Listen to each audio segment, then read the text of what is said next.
Išgyvenau. Vadamendam.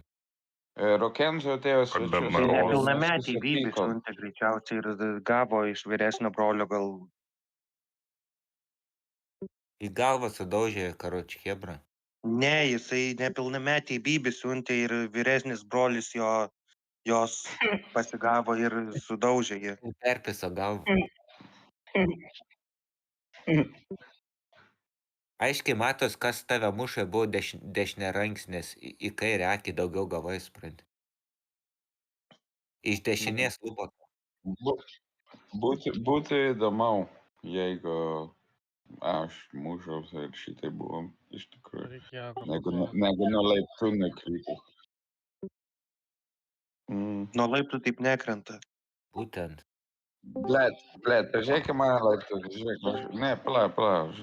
Geros nuotrauką. Na, nuotrauką. Nu. Žiūrėkime mano laiptus, blet. Eik tu nakai, jeigu nuo tokių laiptų kristai, čia biški labai skaudžiai. Tokie laiptai labai skaudus. Pohu jam. Blet, kada tu esi tikras lietuvis, tau nereikia eiti jokio daktarą. Duok man vieną dieną, gal 2, gal 3, nežinau. Bet viskas puikiai bus.